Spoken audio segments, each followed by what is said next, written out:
sobre esse assunto, nós vamos convidar agora para participar do Jornal Gente o professor de Relações Internacionais Sidney Leite, que vai falar sobre o conflito no Oriente Médio. Já dou as boas-vindas ao senhor, professor. Obrigada por aceitar o nosso convite para esclarecer aí essa rusga, né, que está acontecendo em torno de toda a geopolítica mundial. E eu começo com a seguinte pergunta para o senhor. Essa guerra contra o regime iraniano vai eliminar o que muitos países chamam de risco nuclear do Irã? Ou vai ter um efeito contrário no próprio Irã e possivelmente em outras nações? Bom dia, um grande prazer estar aqui conversando com vocês. Sônia, não elimina, né? Nós precisamos ter uma visão mais ampla, levar em consideração os fundamentos históricos. Sônia, você é uma jornalista extremamente experiente. Você sabe que uma das primeiras vítimas numa guerra é a verdade, é a informação. Então, nós estamos aí, os nossos ouvintes, os nossos espectadores devem estar um pouco aturdidos, não é, com informações tão díspares, né, professor? Narrativas, retóricas, né, com muitos adjetivos.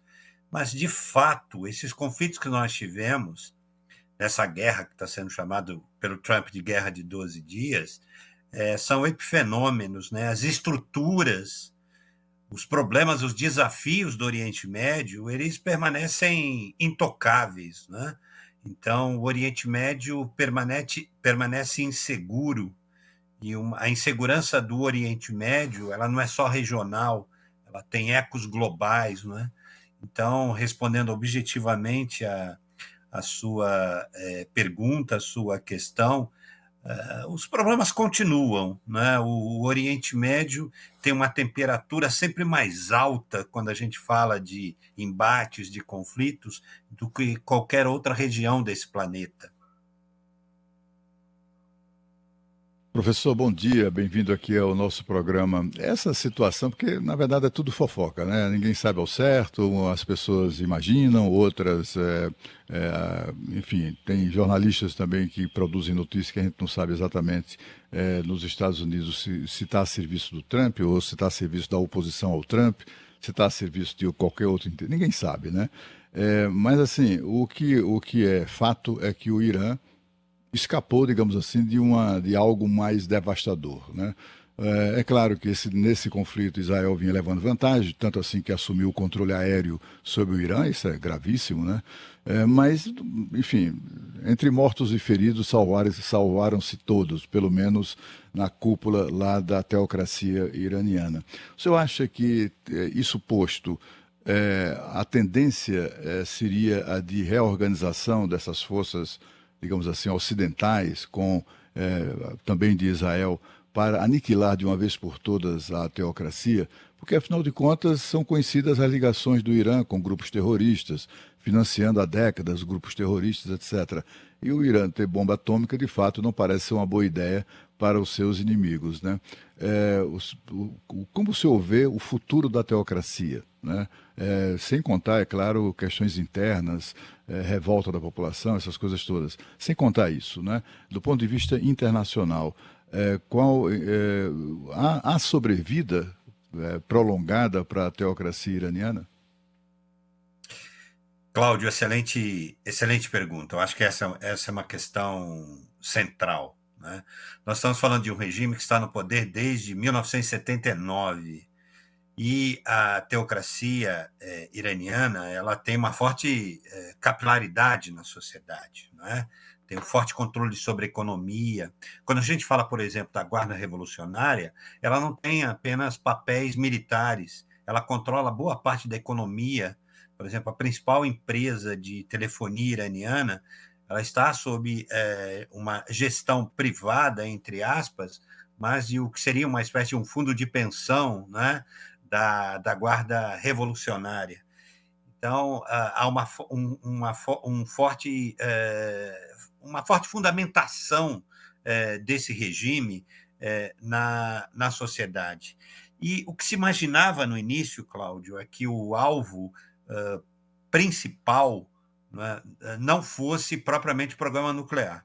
fosse exatamente levar a cabo o programa nuclear e derrubar o próprio regime. Esse parece-me que, eu não diria que ficou fortalecido, mas as guerras, especialmente no Oriente Médio, elas acabam fortalecendo os governos, né? Isso é bem interessante para o nosso espectador, o nosso ouvinte entender.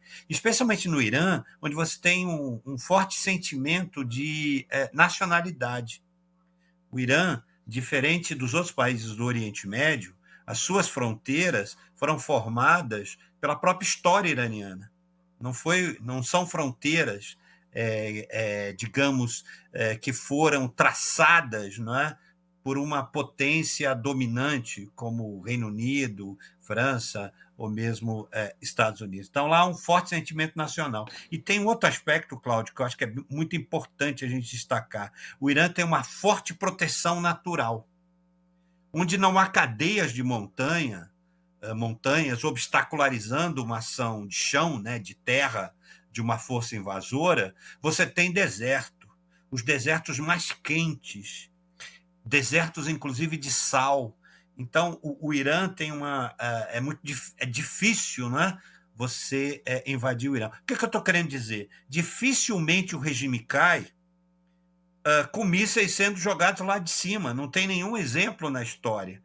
Então, eu diria que 2 aspectos, Cláudio, para ser bem objetivo. Primeiro, o programa nuclear iraniano vai continuar. Nós não temos uma confirmação, não é, da extensão dos estragos, mas nós já sabemos que o urânio foi preservado. Isso é fundamental, porque ele é o combustível das armas nucleares. E um outro aspecto, o regime parece que não saiu abalado desse conflito.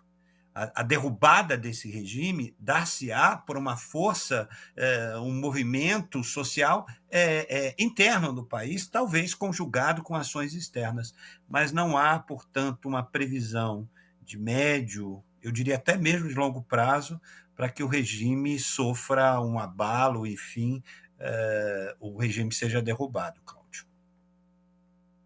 Estamos acompanhando aqui as palavras do professor Sidney Leite, que está conversando conosco sobre esse conflito que acontece no Oriente Médio. Professor, impacto para o resto do mundo, né? Falou muito sobre a questão do petróleo e a variação do câmbio em alguns países por conta dessa tensão. O senhor acredita que essa página está virada ou a tensão continua no ar ainda em relação a esse impacto para quem não está ali diretamente na região? Eu gosto sempre de usar uma frase que foi cunhada por um grande pensador das relações internacionais, um cientista político chamado Raymond Aron, francês. Ele falou sobre a Guerra Fria, né? Ele disse certa vez, né? Guerra improvável, paz impossível, na medida em que havia um grande equilíbrio de poder entre a União Soviética e os Estados Unidos. Ali, eu vou adaptar a frase. Eu digo que a guerra é sempre provável e a paz parece sempre impossível. Veja, as questões que levaram à guerra, as questões estruturais, elas permanecem intocáveis. Então, a tensão ela é permanente no Oriente Médio. E a gente está falando de um dos focos de tensão. Existem outros focos. Por exemplo, o Iêmen, nós temos outro foco de tensão quase que permanente, que é a questão palestina. Então, nós temos aqui um cenário, quem gostava de assistir filme de western, né, em que parece que ali, não é, o embate, não é, ele deu uma acalmada, e aqueles gravetos, aquela poeira, né, continuam no ar. O cheiro de pólvora, para usar uma frase clássica do Machado de Assis, em um de seus contos, o cheiro de pólvora está no ar ainda, infelizmente.